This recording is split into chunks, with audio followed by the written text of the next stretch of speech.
Thierry de Gives. Mais non, c'est un mot fantastique qui est porteur de plein de valeurs, qui est porteur d'avenir, qui est porteur d'humanisme, qui est porteur d'échanges. Communiquer pour vivre. Nous sommes, enfin en tous les cas en ce qui me concerne, je suis un animal social, peut-être un peu moins maintenant, avec l'âge, mais la communication reste l'élément essentiel pour entrer en relation, pour pouvoir échanger. Cette notion d'échange, elle fait partie de la notion de respect de l'autre.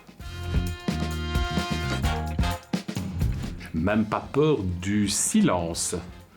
Parce que je pense qu'en termes de communication, on doit avoir la force de pouvoir la créer, de pouvoir la forcer et de pouvoir faire en sorte d'établir un dialogue. Alors, le silence tue la communication, mais la communication peut venir à bout du silence. Basket, très largement.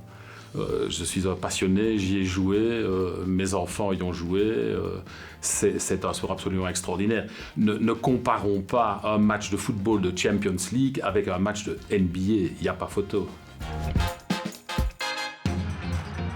Terrasse au bord de la piscine, quel bonheur. Alors la solitude a du bon.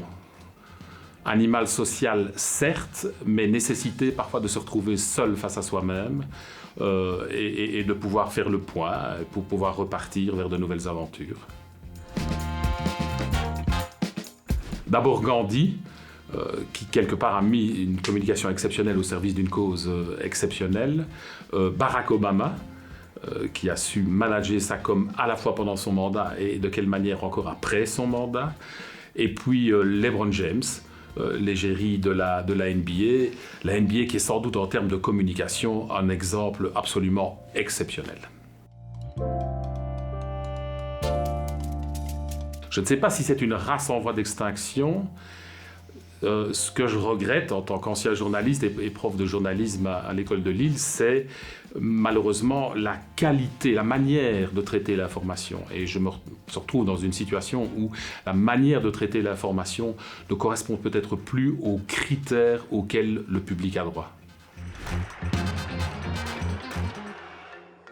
Ernest Hemingway, peut-être, très modestement, il ne l'était pas. Il était au cœur de l'histoire, à divers titres. Il a été acteur de cette histoire, il était un fantastique journaliste, il a été un fantastique romancier, il a eu le prix Nobel de littérature, il a eu le prix de journalisme Pulitzer, et donc c'est un personnage hors norme et hors du temps.